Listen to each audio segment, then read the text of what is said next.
Okay, I'm recording this lecture. This is the last part of PCSC 595. And I think for this lecture, I'm going to introduce what I'm going to cover. And I'm going to go a little bit into uh, setting up a Paperspace instance. Depending on how far along I get, I may do the whole thing tonight. We'll see. Can you all hear me? Okay. Yes. Okay, that's good. All right, so let's start.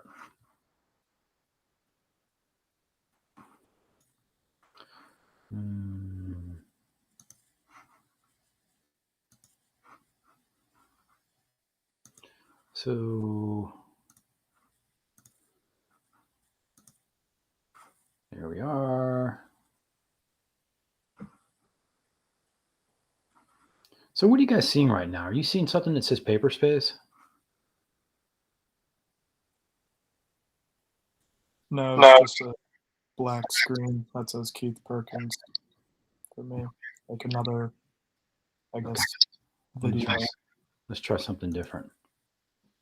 All right, so you should be able to see that now, right? Yep.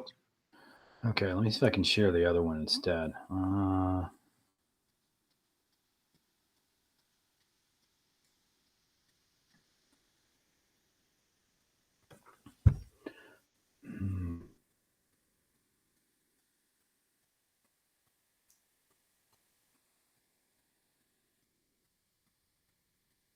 Can you see it now? No. Oh, wait. Still no. Okay, I'll leave it on the built-in display then. So for some reason it can't share my secondary display. That'll complicate. That's just going to complicate one thing. That's okay. Excuse me. It's not such a big deal. What that means is I can't. Well, these are slides anyway. I don't much like slides, so I'll be moving through them pretty quickly. It's just an introduction. And then I want to get to setting up the machine. And I'm cool with just doing it on one screen. You guys can see these slides, can't you? Can you see slides, everyone? Anyone? Yep. Okay, good. All right, so I'm going to talk about setting up a remote machine today. And here's what I'm going to cover. I'm going to cover why you want a remote machine, where you can rent these machines, some of the background, and some of the setup. Now, there are a couple of odd bits that I want to cover today, and then I want to go into the details of how to go about it. And you always want to use remote resources because your laptop or your desktop is super weak. I don't care what you have. It's very weak. You don't have an H100 or an A100 in there if you have a desktop, and you certainly don't have a machine that's set up to run 24/7. And your laptop, you may have up to, I think, 6 GB GPUs now, and they're okay, but they're going to burn through your battery very quickly. Your laptop's going to get hot, and plus your laptop's not going to be able to keep itself cool, and so it's not going to it's going to throttle the CPU. So your consumer grade components, they're not designed for 24/7, 100% utilization of GPUs. My laptop has a pretty nice GPU in it, but I'm never going to use it because I want it to conserve my battery power. And I know that I can fire up a remote instance and get to it and use that just in a moment's notice. Your laptop's probably also not running Linux because you're not, well, most of you aren't fanatics for Linux. And also, Linux is a little bit harder to use than most other OSs, mostly because you don't have Microsoft Office on it. And Linux has some stuff. It's got LibreOffice and OpenOffice, but they're not as good as Microsoft Office. So, of course, you're going to probably want to use, Windows or a Mac OS, but you're not going to run Linux. So if you're not running Linux, you're not going to be doing any deep learning of a serious nature or any machine learning of a serious nature. So what you need is a machine that's running Linux that is able to, especially if you're doing deep learning, that's able to, well, use a muscular GPU, and you can run it for long periods of time without worrying about burning out components. You run it. It's easy to do. Plenty of places to choose from. Here's just some of them. I just looked for cloud providers and I came up with these guys. There's a ton of them out there. I'm AWS, Microsoft, Azure, Google Cloud. You get a lot of bare bones systems. Google Colab, another is slightly different. It's sort of a Jupyter notebook, but not really because it's Google Colab's implementation of a Jupyter notebook. Kaggle, there's a bunch of places where you can get free online resources. I'm going to use Paperspace for several reasons. One, it's cheap and it's easy to set up Jupyter Lab. And by easy, I mean it's fast. And you get Jupyter Lab, and a lot of the other places that will provide you these sorts of machines will not give you Jupyter Lab. Let's see, Google Colab does not have Jupyter Lab, neither does Kaggle. You could set it up to run on an AWS instance or a Microsoft Azure instance or on Google Cloud, but you've got to set the full machine up for the most part. And setting a full machine up is a pain in the butt. I mean, it's not that hard to do, but it's tedious and time consuming. Why not just rent a machine that has most of the infrastructure in place and just customize it for you? So Paperspace it's affordable. They've got 3 kinds of accounts: free, pro, and growth. It has good machines. You can get up to an A100 and possibly H100 GPUs nowadays. Those aren't free. But depending on how you subscribe, well, a pro account's $8 a month, and I get basically any nice GPU whenever I need it. It has Jupyter Lab built into it, right into the virtual machine you're going to be running. So you don't have to install that. It's there. It has a nice Python environment. It's there. It's easy to set up. It's got a terminal window. It's just there. And this is nice to know that these are all in place. Now, like I said before, you can set all of these up on a bare bones server. But instead of using the terminal window I was telling that Jupyter Lab has, you're going to have to set up secure shell, which means you got to generate your keys and put your keys up on your server and set up the permissions on the directory and put it in the right place. And it's just a bunch of tedious steps to go through. Paperspace kind of gives you most of that right out of the box. And I'll show you how to get, gives you like 90% of what you need. And I'm going to show you how to get the other 10%. I'd like you to get an account. You can get a free account, but a pro account is only $8 a month, and it gives you more options. And one of the things with Paperspace is it seems that during the day, the free machines are going to be taken up, but at night, you can probably get the free instances. And I suspect it's because most people work during the day, and that's when they're using the free instances. One aside, you never want to use a remote desktop when you're connecting to a remote machine. Mostly because a remote desktop is a windowing environment, which means that you've got to send video frames back and forth from the server to your client. And a video frame from the server to the client, well, it depends on what your resolution is. Like if I set up my laptop is currently operating at 1920 times 1080. That's what the resolution is. And I think I have 32-bit colors. And so what that means is each video frame is 8.3 megabytes. And so that would have to be sent 60 times a second. So that's a lot of data that's moving over a pipeline. And it's not really each frame is sent 60 times a second. It's the difference between frames that are sent. So it's not as much data as I'm showing you, but it's still a lot of data. And it's a heavy load on the network. And what you're going to notice is no matter how good your network is, you're still going to have some latency, which is the time it takes to get from your laptop to some remote machine. And that latency translates into, well, if you're doing a remote desktop, you're trying to move a mouse remotely, you'll see that the mouse is slightly delayed from your movements, or you'll drop frames, which means that things will stutter along. You don't use a remote desktop because your network connection is never going to be as good as a local machine. You're always going to have latency. It's always going to be a slow network connection. So you never use a remote desktop because of the bandwidth requirements and because of the latency involved with it, which means that you're not going to be using a window environment, but that's okay. You can get everything you need just using a terminal window, a Jupyter Notebook. One other thing. If you're using a remote desktop, you also have to waste GPU memory to set up a remote desktop. And that's going to take up some of your GPU memory as well, which is kind of a bummer because the reason you're connecting to your remote machine is so you can harness all of the memory that's inside of the GPU. You don't want to waste it on a desktop. And finally, unless you set up your own machine, it's not going to be supported by the cloud provider. They're not going to want to waste their bandwidth with a remote desktop. So you're kind of stuck. You're not going to be able to do this anyway.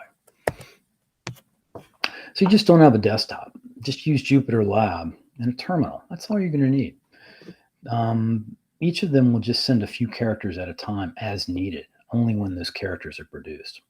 So there's a lot lower bandwidth requirement. And the latency is not really going to matter in this case because what's happening is things are being rendered to the Jupyter Lab. It's not in real, you don't see mouse movements. You can't tell if it's dropping frames. It's going to be, you're not going to notice. I mean, Jupyter Lab and the terminal associated with it is going to work well, even over a low bandwidth connection with high latency. All right, so back to Paperspace, the reason why we're using it. Well, it's mostly configured for you. There's a couple of things you have to be aware of. Some of the Paperspace storage is going to be permanent and some is not, which means every time you restart your Paperspace instance, that non-permanent storage is going to be reset to some default state with some default set of applications installed.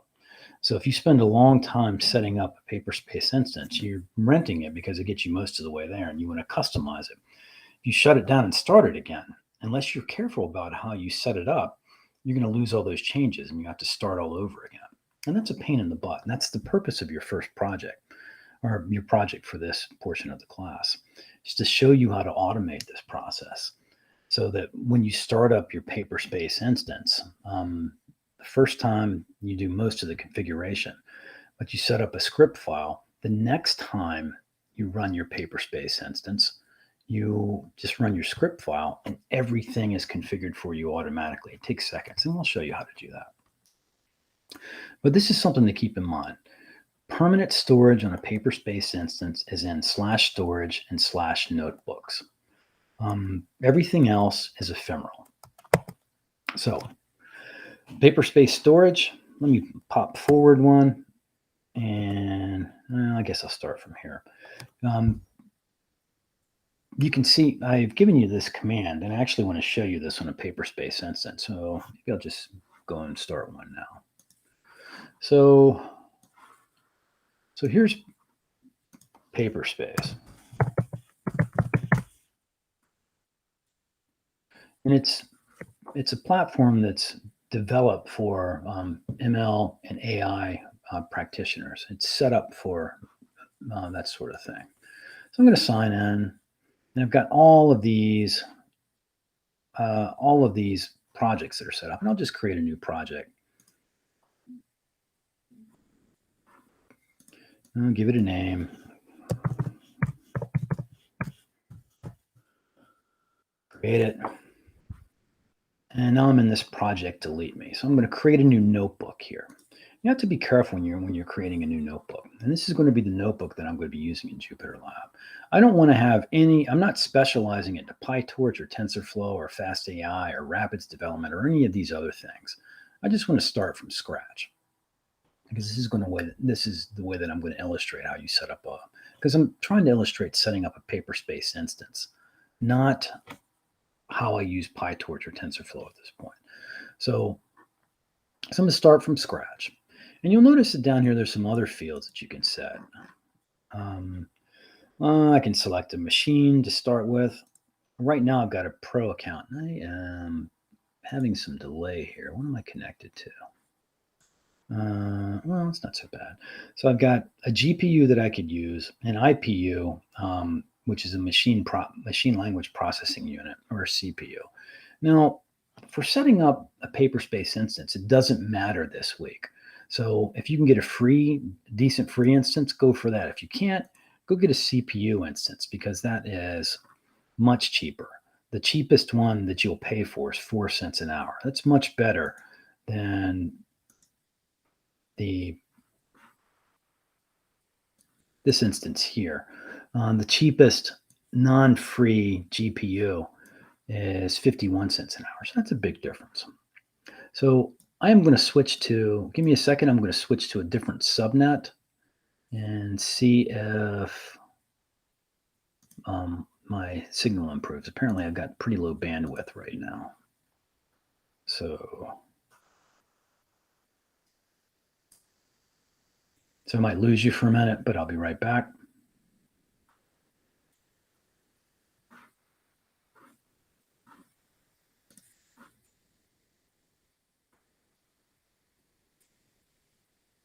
All right.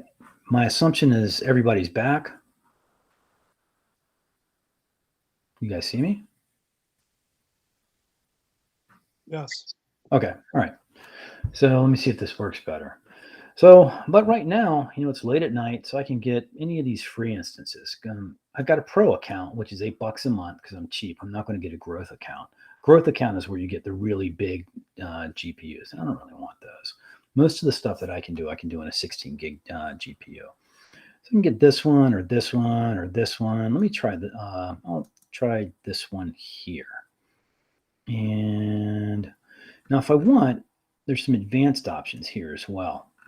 I can give it a URL here and whatever my credentials are to log in. And what it will do is we'll clone that URL instance when I start, which is kind of nice, but I'm not going to do that. I'm going to just start up a plain Jane notebook.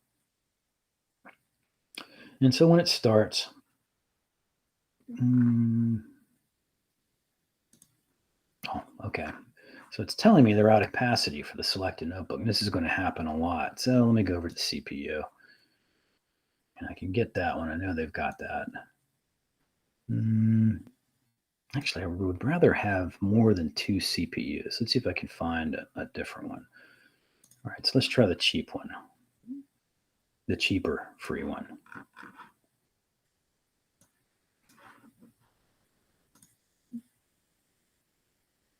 Let's see if I can start that one. All right, so I got that one. So this one is starting up. And it'll tell you it's setting up the image, and it's very fast in setting these images up generally. So I'll be up and running in less than 30 seconds. And then what I'm going to do is switch to Jupyter Lab. So it's still starting. Well, generally it's less than 30 seconds. We'll see. All right, so I'm up and running. So this is Paperspace's API. It's their own web interface into your machine. And you can do various things with it. But what's important is I can stop my machine. So what may be handy is just, but what I want to do is open this in Jupyter Lab.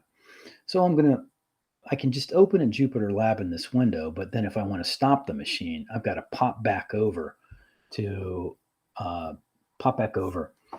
Paperspace and start from their initial UI to come to here to stop the machine. So the easy way to get around that is to copy this.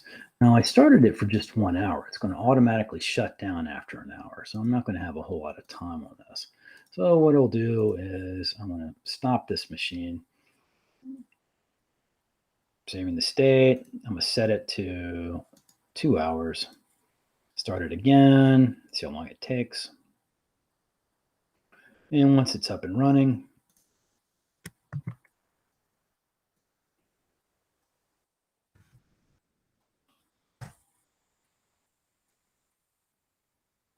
not started yet, but it's starting.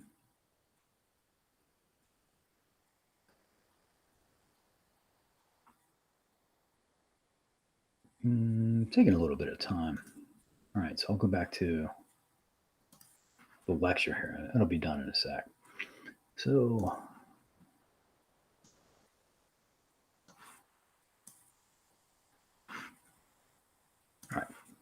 So for Paperspace, Paperspace storage, some is permanent, some is ephemeral. Permanent is under storage and notebooks.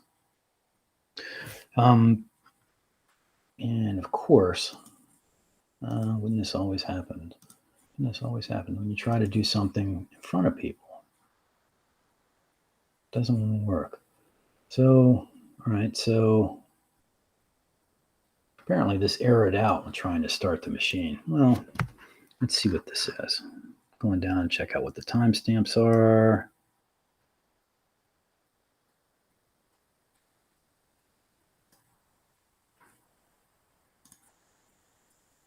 I wonder if it's because, no, it shouldn't have been.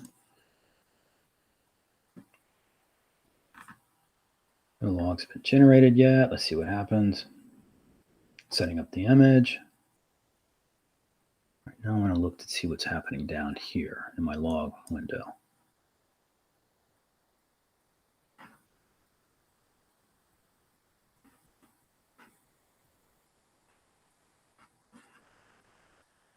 I am regretting stopping this. The first instance that I got up and running. Okay, so apparently it's not going to want me to start this particular instance. So let me cancel this. And I'll get a different machine. Go with a CPU and see if I can get one of those started. It'll be a little bit slower, but it should be faster to come up and running.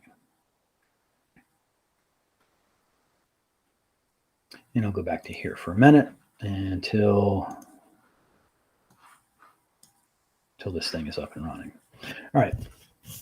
So you can see where where stuff is located. Using this command df-t, it'll tell me what is happening on my machines. All right, so this machine is now started. And I'm going to go get a copy of it here, this other window. I can use this original window to stop the machine if I want, and I can use this window here to open it in Jupyter Lab. This is going to replace the existing UI with Jupyter Lab. And so Jupyter Lab is now starting. It's running painfully slowly. I'm not sure what's up with Paperspace. All right, so here I am. I'm in my machine. I'm going to open a terminal window. And, I'm in my notebooks window. This is where you start, in a notebooks window. And I don't have any notebooks that I've created, so there's nothing here. Now, I can see where everything is. So I'm in notebooks, and notebooks doesn't show up here, but everything else does. Slash is mounted on an overlay. Here's my data sets. I have a data sets folder here. I've got a dev folder. I've got these two. This is running on Kubernetes, so there's a Kubernetes service account. There's a couple of other things that are here, and this is all has to do with the virtual machine that's running on. The thing to look at is this guy here. Notice that slash storage is mapped to a machine at this IP address. This means that this particular instance of Paperspace is running on a virtual machine, which is connected to another machine. That's where storage is. Storage is permanent, but it's connected directly. It's already mounted. I can change directory there with no worries whatsoever. And so there's my storage directory. All right, so I'm coming into the finish for this introduction, and I'm going to move into setting up an instance in a minute. So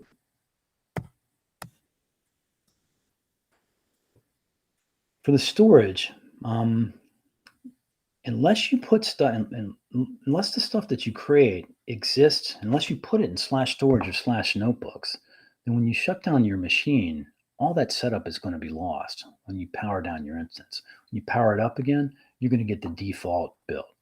So what you want to do is figure out and there's a way around this. So if you once you realize this, the way to do it is to set up some sort of way to take all of your installed stuff out of the ephemeral storage, the local storage on the local virtual machine, and put it into slash storage. And then symlink it back to the original position, which means in the ephemeral storage, you set up basically a shortcut that points to where the stuff is under slash storage. So you've got it permanently installed. And then whenever you restart the machine, all you have to do is put that symlink back in and everything works. And that's kind of the crux of the project that you're going to be working on, setting up appropriate symlinks to get stuff to work. So once you get those symlinks set up, put them in a script. Once they're in a script, whenever you start the machine, run the script, and your machine is then auto-configured. So we're going to do this in class. And so here's the stuff that I want to cover in class. I want to cover a little bit on the Linux boot sequence. And essentially, that's going to be that bashrc is the first thing that's run whenever you start a shell instance. Then I want to talk about script files and some Linux commands. We're going to generate a script file to do the stuff that we need to do. We're going to go through some Linux commands as well. Disk usage, pwd, cd. Well, I'll show you. While I'm using them, I'll tell you what they do. I'll keep coming back to this permanent versus ephemeral storage. Permanent, once again, is in slash storage and slash notebooks. Symbolic links. This is a big part of the project you're working on. That's symlinking back from ephemeral storage to permanent storage so that things can be found. I want to teach you a little bit about Vim. Not a lot, but a little bit. And I want to show you how you can use Vim to zip around inside of code bases of interest. Because you'll notice that most debuggers don't let you, when you try to debug into stuff, well, especially in Jupyter Lab, you can't step into system packages. You can only step into your own packages. So I'll show you how to use Vim to browse a code base. It's pretty nice. And I'll use that using something called universal ctags, which is a way to generate tags for a particular code base, which Vim can use to parse that code base. And then I'll probably get into, at some point, a command line interfaces, both for Kaggle and for Paperspace. And I think the rest of this lecture is going to be about demoing, configuring a vanilla Linux machine. And I want to ensure that changes persist.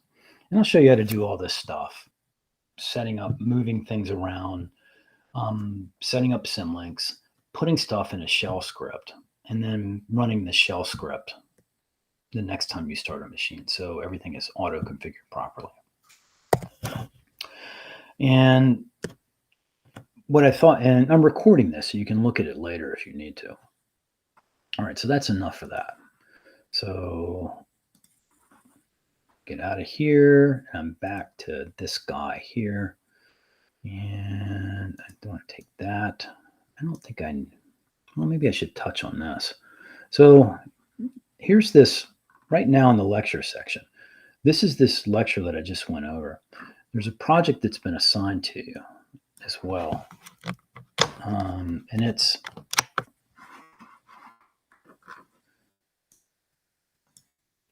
under here, under projects. And you can go here, check it out. It's basically, I'm asking you to set up a machine instance, set up a Paperspace instance automatically. And the thing to look through is this project.pdf, because this explains all the steps and all the stuff that I'm interested in. And each step from step 7 on, I award points. So you can go all the way down to 16. Most of these have points associated with them, except for 10 points associated with them, except for 16. It has 20 points. And that is demonstrate setting up a Paperspace instance using all of the steps that I've given you. And so when you finish this project, what you're going to have is a GitHub repo that is going to look a lot like this. You'll have a setup script that you're going to run to do all the stuff that you want to do. It's going to configure the Paperspace server. is the rest of the way. You will have a probably some configuration files. This is a configuration file for Vim, and I've given you this specifically because Vim is intended. Vim has key commands to do certain things, but if Vim is being hosted in a browser window, like Jupyter Lab is being hosted in this browser window, and I'm getting a huge delay. Hold on a sec. Let me see what's going on. Anyway, the web browser is going to capture those commands before they can get to Vim. So vimrc, what I'm going to use it for, this configuration file, is to map different commands. For instance, let's see, is it control tab does one thing. So if you look at vimrc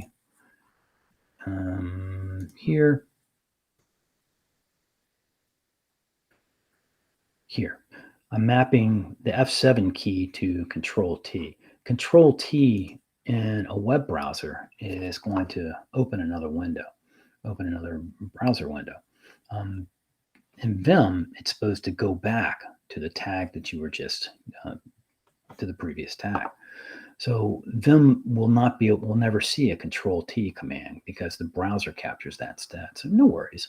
So what I've done with vimrc is I've changed what Control T does. I said, well, Control T is now the F7 key. And so the F7 key is passed through the browser to Vim. And I'll show you that when I start to use Vim. Okay, so let's go back to here. Start from scratch. So what do we want to do? So first off, let's see what I've asked you to do. Pop over there. Take that. I'll set up that shell. Tells you what to do. Well, that sort of does. I think this is a much better. So if you look at the lab, it tells you start from scratch, create a new Paperspace gradient project, start from scratch. We've done that. Create a machine of any kind, start Jupyter Lab. Using the terminal in Jupyter Lab, please do the following. So I'm actually going to take this. I thought I was going to take that screen. Where did it go? Oh, here it is. I'll move it over there. And take that screen. And I'm going to take a couple of other things. There, take that over here as well.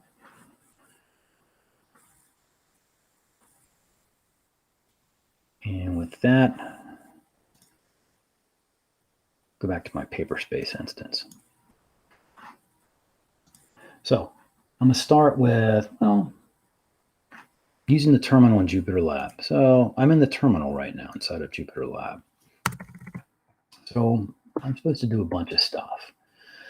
So the first thing it asks you to do, I think, change the storage directory. Then I want to save the history across sessions. Now here's what history is. History is all of your previous commands. So if I type change directory, that's going to take me back to my home directory, and you can see history. It's going to save all of this information. Well, that's useful stuff to have. And this is useful if you're building a shell script, or if you have a long command that you don't want to type over and over again. For instance, I can look at my history and type bang7 or bang7 to rerun history, or bang2 in the second command, which will tell me what everything that's inside of this my local folder. So right now, I'm in my home directory, and the home directory on a Paperspace instance is root. And here's that's what a default machine has. bashrc, which is the file that's run when you start any shell instance. So if I start another shell like this, the first thing it will do is it will run bashrc, and then it will give me prompt. So bashrc, and you can see what's in bashrc.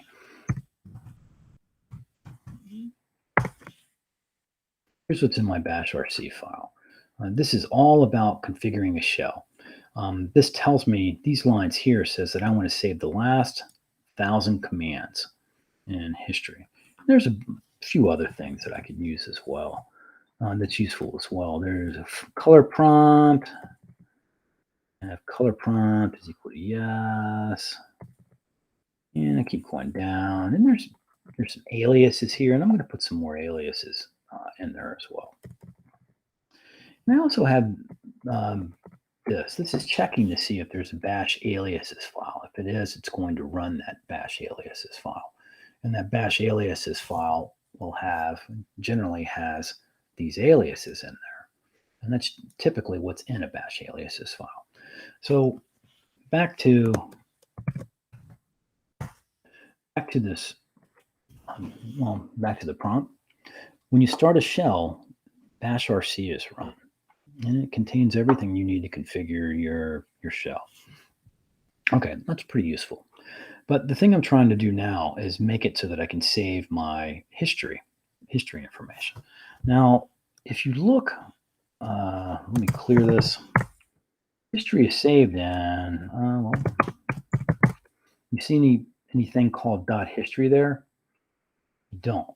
So if I do history -a, I think that's what it is, and then see a .bash history file. And inside of this file is all of my commands that I've run. Now, if you exit a shell by typing exit, it does the same thing. It saves all of your history commands. If I change directory back to my home directory and I want to look at my history, well, I don't have a history there. Well, there's bash history there. So it's not picking it up. Why is that? It's because it's got its own history while it's running. Now, if I restarted a shell now, let's start another shell.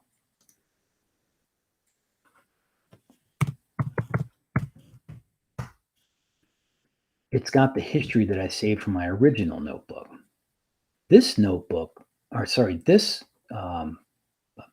terminal window only has the history from itself. It can't pick up the history that's been saved. It's saving its own history. So I'm going to kill that and go to this notebook. And if I start another, start another terminal.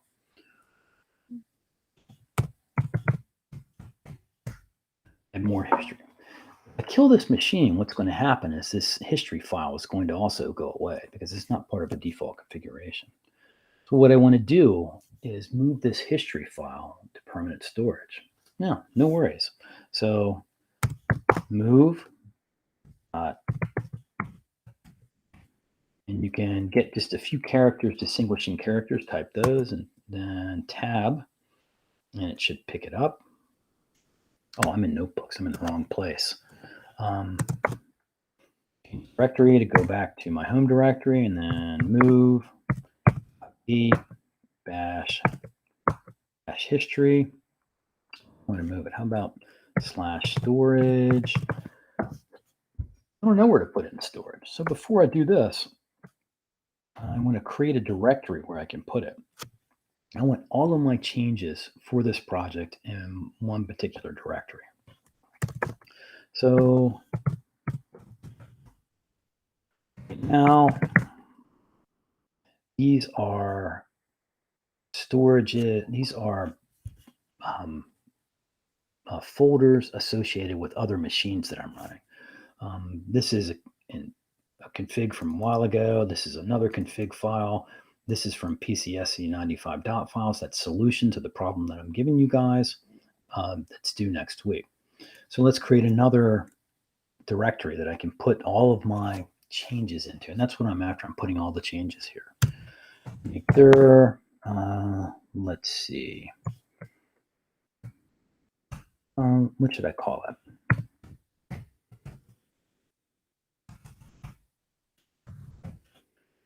config. No, I'm just going to, well, what's a good name?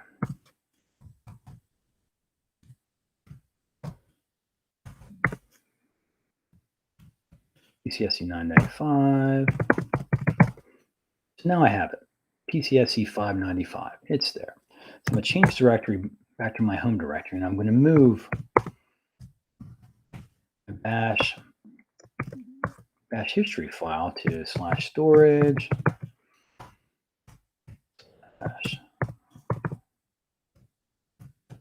PCSE 595. And I can already see a problem with the way that I did this. All right. So if I change to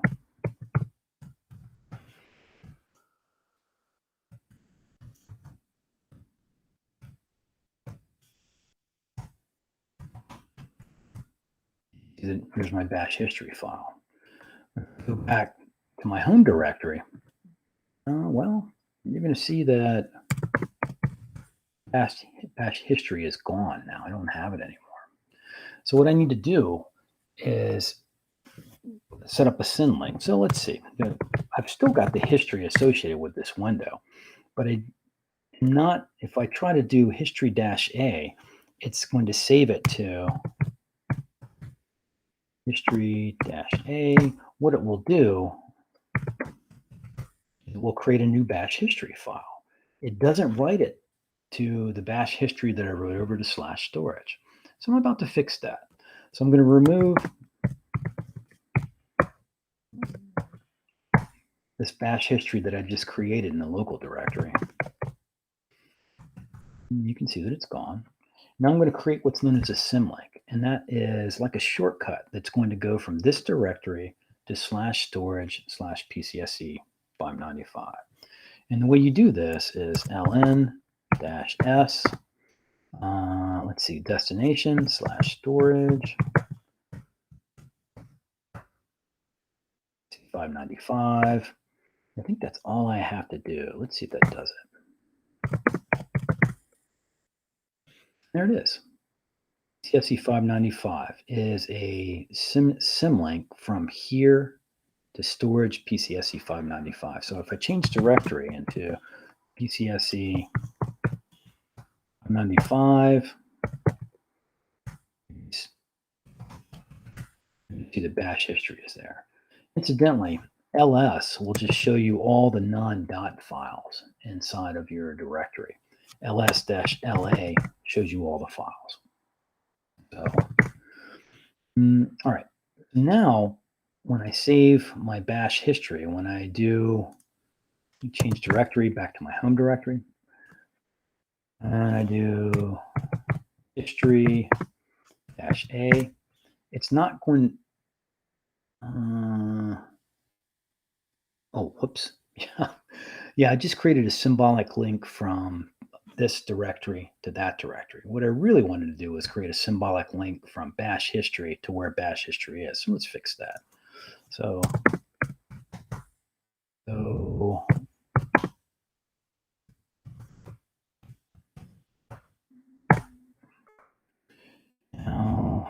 now if you hit the arrow keys, I'm hitting my arrow keys. If I do page up, it'll go back to my command history. I don't want to run these. I just want to get back to where I'm creating a symbolic link. So storage PCSE 595 dot history.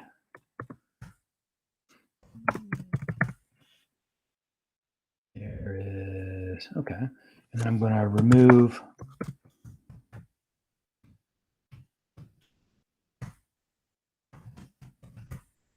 and there we go. And I'm looking at this and I know it's correct because of its color. Let me show you what happens when you create a symlink that's incorrect. It points to some place that doesn't exist. I'm going to tell it to point to CSE 595 bogus file. I don't have a bogus file there. So it'll create the symlink and look for it. You see this? See how it's marked with black background with red writing? That means that it's not there. It's looking for it, but this symlink points to a non-existent file in this case. Now, as I just showed you, you can symlink both directories and files. All right, so let me get rid of that.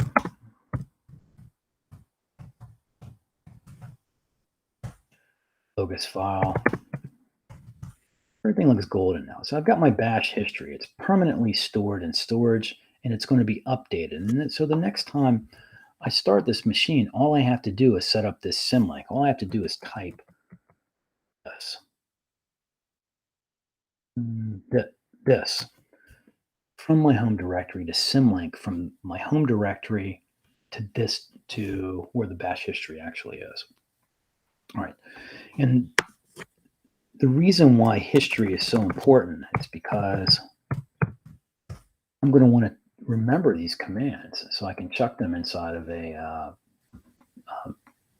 script file. And so I'm interested in this one here, but I'm interested in that one this has to run from my home directory. So I'm going to go ahead and copy this. I'm going to I need to create a setup. I'm going to create a script that's going to keep track of all of these things. And so right now, I'm in my home directory. I don't want to create this script in my home directory because if I shut my machine down, I'm going to lose the script. So I'm going to create the script in my storage directory. So I know it's going to be permanent. And so I want to somehow or another, so now I need to change directory /storage. Now this is starting to get tedious. Change directory /storage /PCSE595. I don't want to have to do that every time I want to go to this directory. So I'm going to create something called an alias, and an alias is going to make my life easier. So I'm going to go back to my home directory, and I am going to, I guess what I'm going to do now is I'm going to create an alias. And the alias that I'm after is for changing directory to this particular location. So AL alias, change directory, CDP, okay. Equals. Now, I don't think you can have any spaces between this equal sign and this the alias itself. So the alias that I want is change directory /storage /PCSE595. That'll work. So let's see. If I type alias, it'll show me what all my aliases are. And here's my alias, CDP. So right now, notice that I'm in root directory. If I type CDP, it's going to pop me over into my storage directory. That way I don't have to type change directory /storage /PCSE595 over and over again. All right, so now I'm here. There's my bash history. So now I'm kind of golden. So, and this is where I want to create my setup file. So I'm going to call it setup.shell. And .sh is what the traditional shell script extension is. So I need to create a file called setup.shell. I can call it whatever I want, but this is just going to be my the script that runs. It has all these commands in it. Touch will create a file. So ls-la shows me that I have this file called setup.shell. Now, one thing about shell scripts is they're executables, but there's a permissions issue that you need to face first. You need to solve first. Is in order to execute this setup.shell as a script, it has to be executable. And if you look over here, there's all of these dashes and R's and W's. They have a certain meaning. This is a user, and this is a group, and this is an everyone. And the very first place is whether it's a directory or not. And so you can see that this, do I have any directories here? You can see that, I'll show you a directory in a minute. If this has a D there, that means it's a directory. It doesn't have a D. These next three are for my user permissions. I can read it, I can write it. but then I have a dash. This dash is for executable permission. What I need to do is set that to be true. And it looks like everyone else can read it and everyone else can write, everyone else can read it here. All groups and everyone else can read it. So I need to set that. Now these are just binary bits. So that's these 3 bits will form one octal character, and these 3 bits will form another octal character, and these 3 bits will form another octal character. And octal characters, incidentally, are like hexadecimal characters, except that they only have 3 bits. So if I want to set all of these bits, right now it's 110, which is, what is that? Is it 6? If I want it to be 111, it's going to be a 7. And I don't care what these other ones are. This is 7, 4, 4. Let's see. Let's 1, 2, 4. Okay. So I don't care what it is. I can change the permission on this file. So you do it with something called chmod 744 setup.shell. And now you can see that my setup.shell script has this X right here. I've set this bit. It's readable, it's writable, it's executable. So I can change these characters however I wanted. So if I did it like chmod, let's see, 7, it's still readable, writable, and executable by me, but 766 setup.shell. Now I have a big security problem because this setup.shell is readable and writable and executable by me, but it's readable by everyone else, but it's also writable by everyone else. So someone can come in here and modify my setup.shell to do nefarious things. So I'm going to change the permissions back.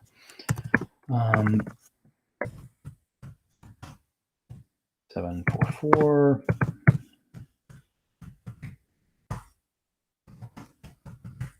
All right, so now I've got my shell script and it's all ready to go. So I'm going to use Vim to edit it, or you can use whatever editor you want at this point. And there's nothing in there. As a matter of fact, you know that Jupyter Notebooks has its own built-in editor, and you can play these games with symbolic links to make your life easier. So let's see. My notebooks are in my notebooks folder. So let's do this. I can go,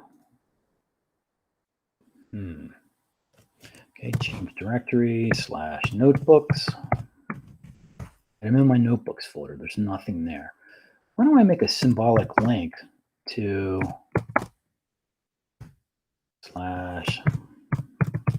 /storage/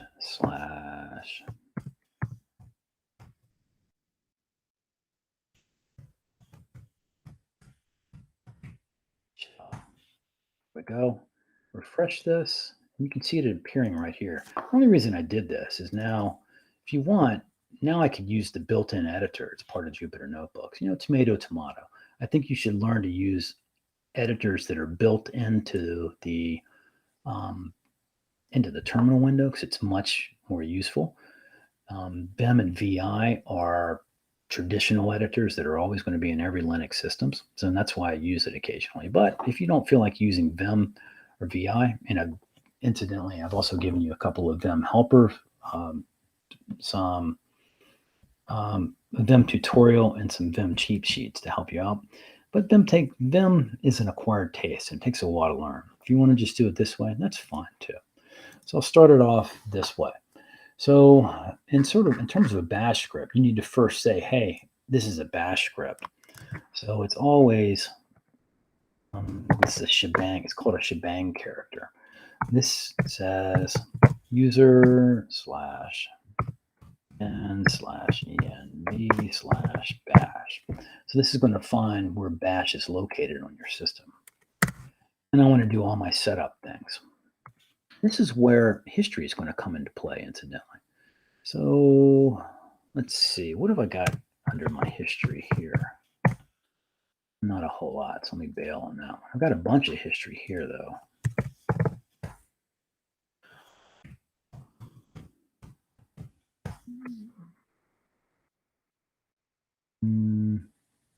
I want to use this alias.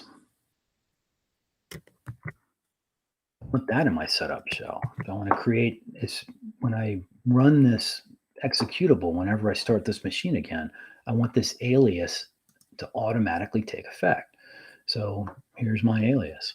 Now inside of the shell scripts, there's a little bit of funkiness going on when you're talking about aliases. And nope, this looks good for my aliases. So there's my first thing I want to do. Create a handy dandy alias. Another thing that I want to do is I want to create the symbolic link for, I'm going to move this over here, symbolic link for bash history. I want both of these to occur. Now, this is running inside of setup.shell, but the issue I'm going to have is when I start, I don't know which directory I'm in. So what I would like to do is this. I would like to change directory to my home environment like this. But what I don't want to do is have someone that's in, say, like /storage, run this script, and then when they're done, they're back in the home directory. I want to be back in the storage. So I'm going to use a couple of special commands. And they're pushd and popd. So pushd looks like this. And I'm going to use an environmental variable, which is present working directory. So this $sign says take the present working directory wherever you are right now and expand it out to the actual string. So if I'm in storage /PCSE595, this is going to expand out to pushd storage /PCSE595. And I don't want to hear about what it's doing. So I'm going to say send all of your output to dev null. Is it one L or two L's? So all of the output from this is going to, I'm not going to see it because I don't want to see it saying, hey, I'm saving a directory, which means that at the bottom here, I want to pop out of that directory. So popd,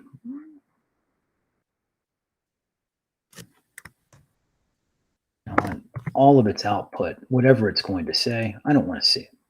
So this is going to push the current directory. It's going to save it onto a stack, and this is going to pop the last directory off to the stack. So I'm going to go right back to where I was when I first started this. And so this change directory. Go to home.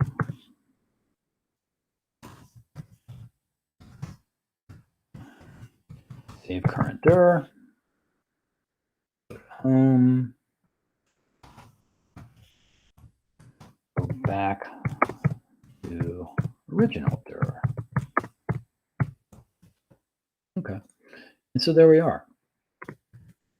So setup.shell will do both of these commands. This is going to create a symbolic link in whatever shell I create, and this is going to create that alias. So if I go here, and if I start a new shell, a new terminal window, I don't have any aliases. What happened to my aliases? That alias is gone. The alias is still here, though, in this window. And this is going to point out a couple of things that are happening. Remember when I said you start a new terminal, you run bashrc? Bashrc, for this new terminal that I'm starting, is not going to define this, the symbolic link, and it's not going to define this alias unless I tell it to. I can do that. I can easily tell bashrc to do that. And so let's do that as well. So, or in this shell, all I have to do is I can do two things. Now watch what happens here. I'm going to run this setup shell dot slash storage slash PCSE 595 slash setup shell. Okay, that runs it. What do you mean no such file or directory? So go back here, change directory CDP.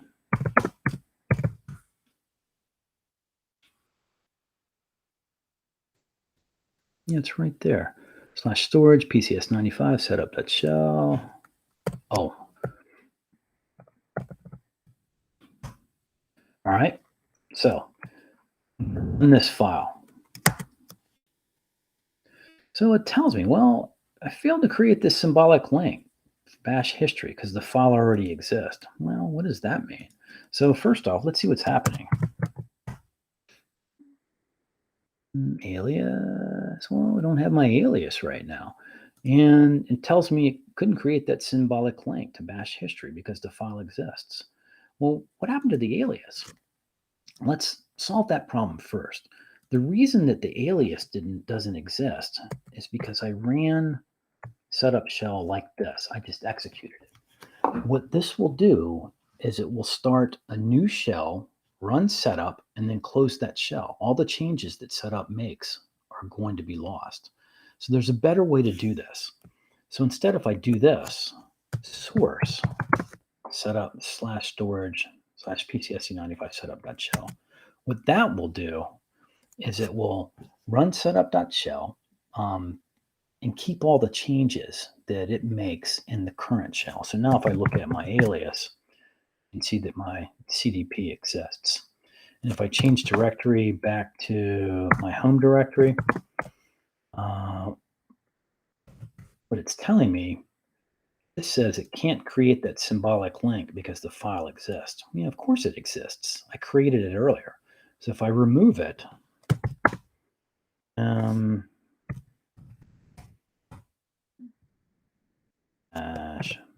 I remove that, now if I run my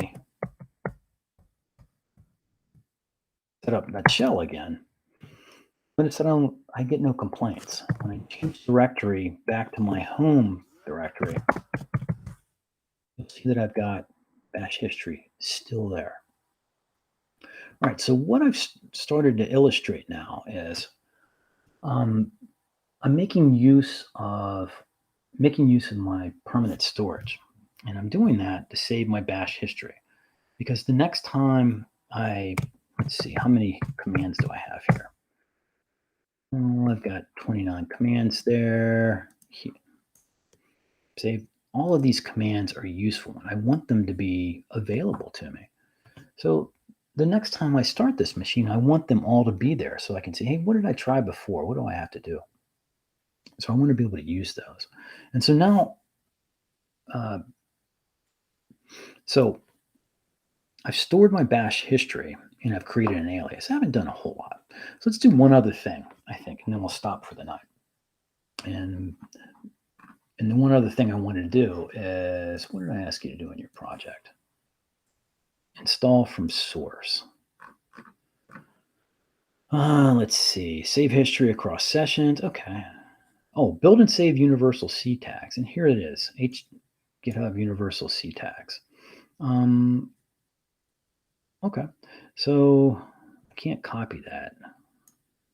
Oh, shoot. I should change this so you guys can copy that. So let's see. Where do I want to put it? I'm going to be in my home directory. I'm going to do get clone. I'm going to find it first.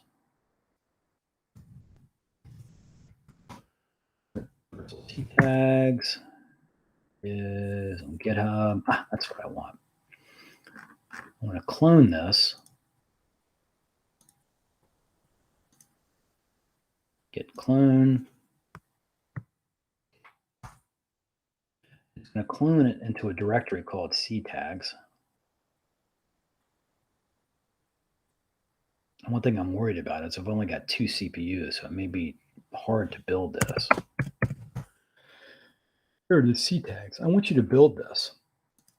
Building is pretty easy. You go down here to how to build and install.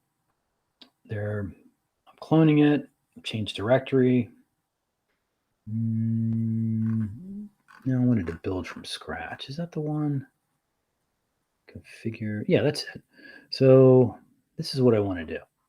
Change directory ctags, autogen.shell, yada, yada. Let's do that. So change directory ctags.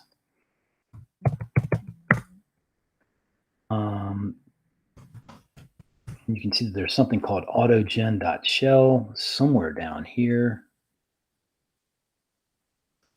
/auto. When I run it, it's going to generate what I need to build universal ctags, and it's building it. The next thing I want to do is this configure line. Oh, this is kind of cool. I can copy this whole thing. Let's go into here.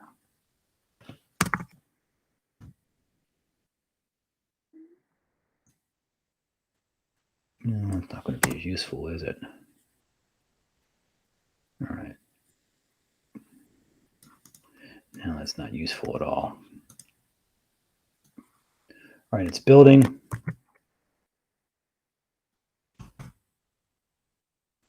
It's done building. I'm going to configure it.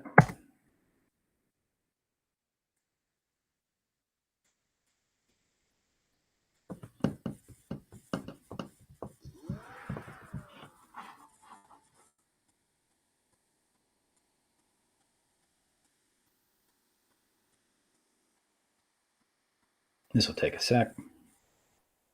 It'll take a sec because I'm only running on 2 CPUs. Oh, there we go. Make it.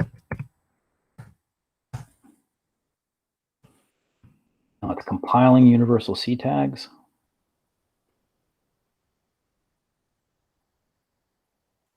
And I would say off it goes, but it's going to take a while. Now, ctags is a special program that allows you to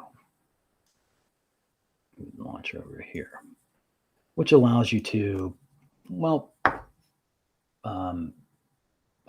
for one thing, it allows you to browse source codes. It turns out that Paperspace has a default ctags installed. This is the default ctags. It's the one from 2019. This is not the one that we're going to be using. We're going to be using the one that we're building right now. All right, these are just warnings. Don't worry about those. It's still building. So the plan is to build universal ctags and then tell the operating system to use the one that we just built. And we're going to do that by modifying the path. But we're going to do some special stuff with that. First off, we're going to build universal ctags. Notice that we're building it in ephemeral storage. We're going to build it there. We're going to move it to permanent storage. We're going to symbolically link it from ephemeral storage to permanent storage so it can always be found.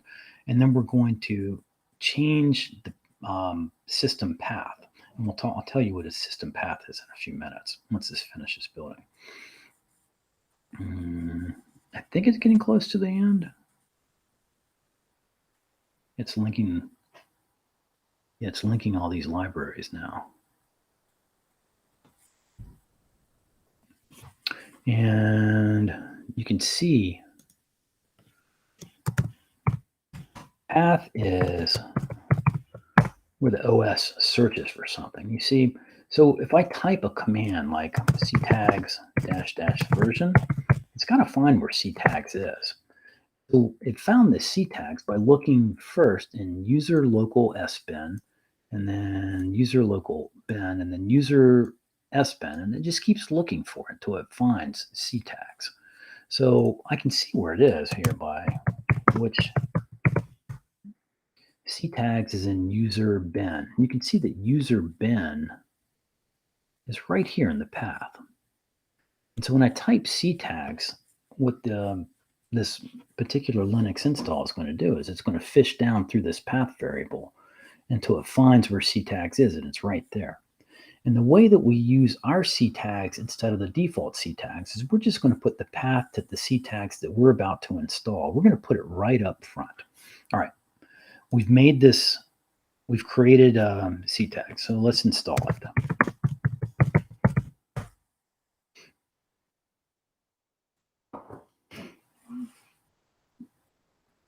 Okay, so now it's installed. So all of this is in the ctags directory. So what I want to do is move my ctags directory to /storage/PCSE695, and then I want to symlink it back.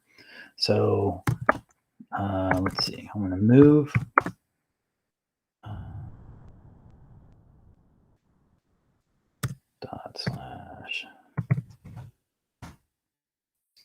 /storage/5.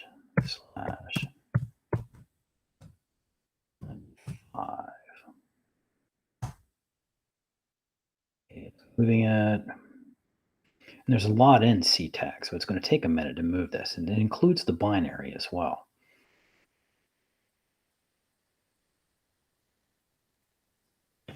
And we can go and see what's actually happening. Now, do I have...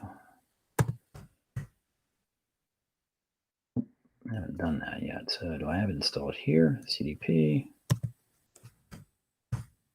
Yeah, I do have it there.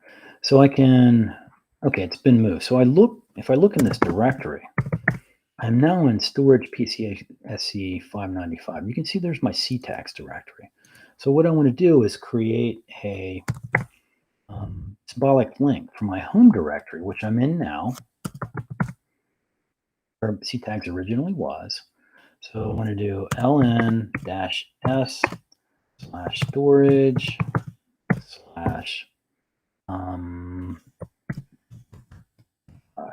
595/ctags. And I want to know where ctags is, the actual binary program that I'm running. So when I typed ctags here, ctags -- version, the 2019 version. But I go into here. What I want to do, I want to get the ctags that's defined in this directory, the ctags here that I've just moved, that I just built. So you do this by looking in the bin folder. So ctags, change directory, and whoops. There's ctags. ls-la. Let's see what's executable. Oh, it's right there. It's not in the bin folder. There's ctags itself. So if I'm in this folder and I do /ctags, /ctags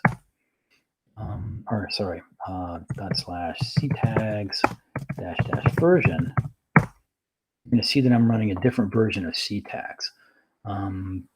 Compiled on July 26 at whatever this timestamp is, 2023. That's the one I just compiled. I think if I do just plain old ctags,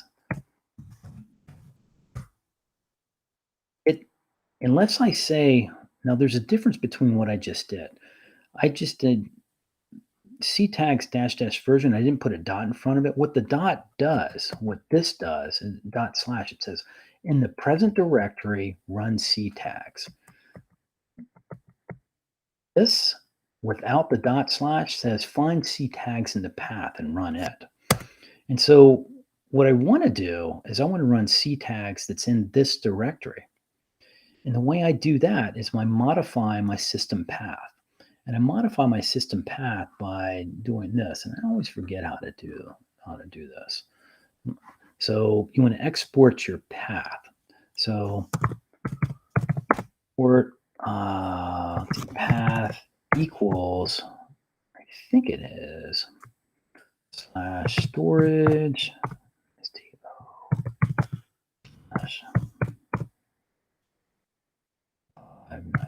/595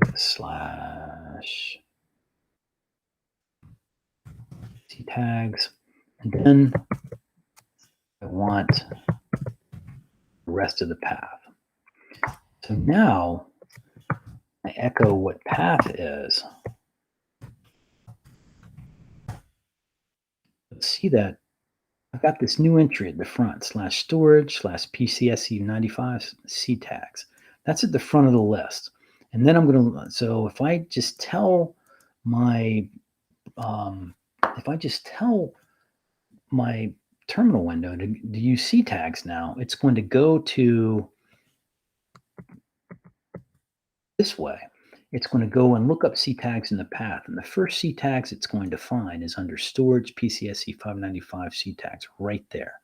So if I do this, it's going to find my new version of ctags, not my old one. And so I want to save this. This particular command, let's see.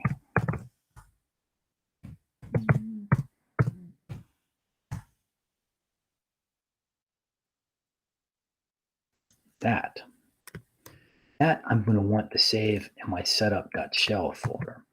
Now, in the setup.shell folder, you have to do something particular. You have to put quotation marks around, let's see, this whole thing. You have to, you're going to run a command, you have to type, you want to echo it back to the screen. This is going to echo this export path is equal to storage PCSE595 /ctags, and then it's going to expand what this environmental variable path is. And while we're at it, it seems like I'm repeating myself here, and here. And I don't want to do that. So I'm going to create my own little variable, and I'm going to call that variable oak, and that's going to be equal to this.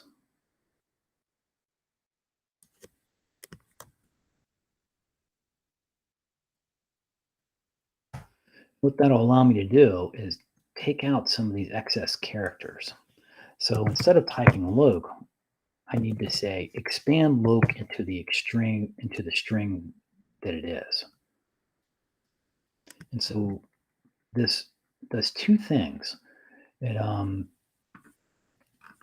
It shortens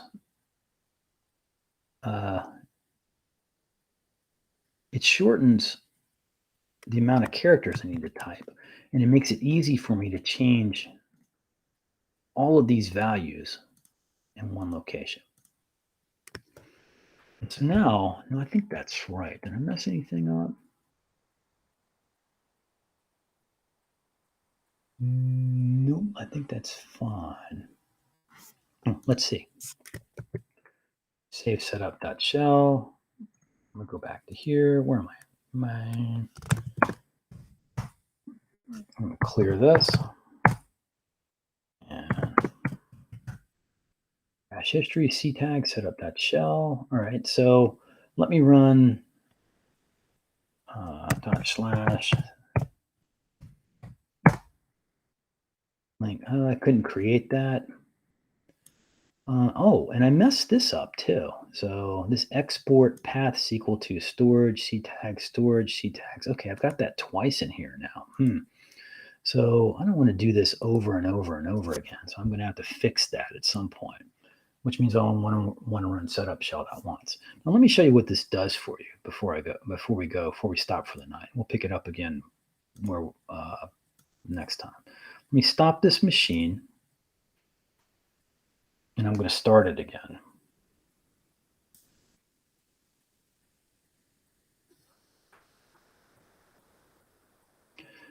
And if it starts in a reasonable amount of time, and incidentally, this Jupyter Lab is now no longer viable, and it's going to tell you that because I stopped the original machine. Setting up image. Once it starts, I'll show you what we get out of this. So I'm going to start Jupyter Lab. Starting, we've gone back to exactly where we were when we first started. So I'm in my notebooks directory. I've got my notebooks directory, remember, is permanent. So this symbolic link is permanently there. It's not very useful, but if you go back here to my home directory, that is all reset to its the original machine, the default machine that you get, not the custom machine that we're making. No worries. If you try to get your ctags version, you'll also see that I'm using the old version of ctags. So let's run that setup.shell and see if we can create the original symlink to my bash history and create my alias CDP so I can quickly change the storage location. And I can set up the path so it points the ctags that I'm interested in. So if you look at path right now, incidentally, it doesn't have the ctags directory that I'm interested in. That's why I'm still pointing to that original version of ctags. So let's run. Remember, I'm going to source /setup /pcse 95 /storage. Sorry.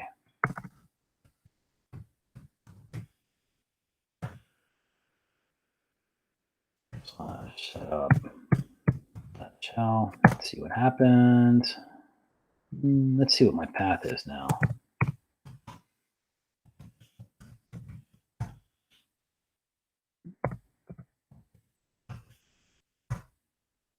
Oh, that didn't work. All right, so let's see if the rest of it worked. I want that. So CDP. Yeah, that's working. So that alias is working. So change directory back. Bash history is now correctly linked. The only thing that I didn't do correctly is I didn't set up my path. And so I think the way that I do that, let's go look. Use them.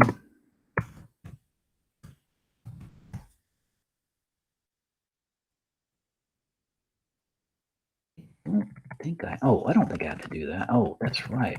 I'm going to do I for insert, get rid of all that because I don't need that. Get rid of that. Escape, write it and quit. Now source this again. Yeah, okay, I can source it again. I'm using my up arrow to go back through my history. And now if I echo my path,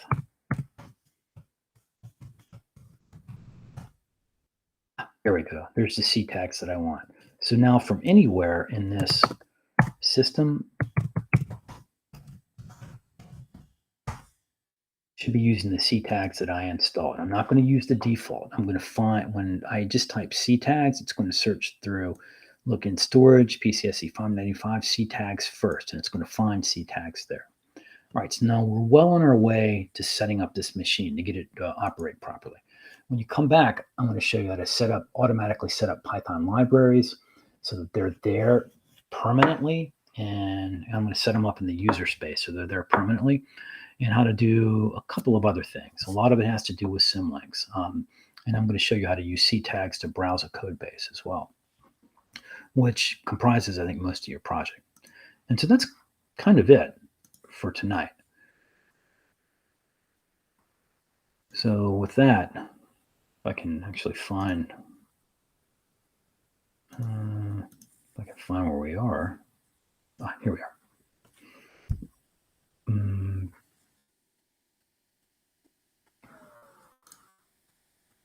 Stop presenting. All right. So I'm going to put this video online, and so you can use the second half of it to see the first part of what you need to do for your project.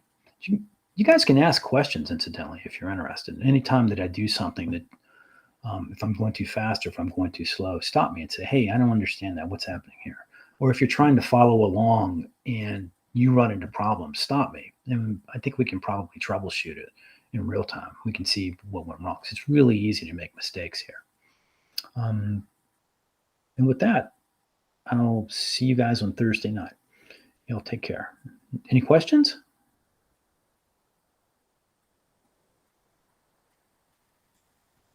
Okay. All right. Well, I'll see you all on Thursday night. Good night.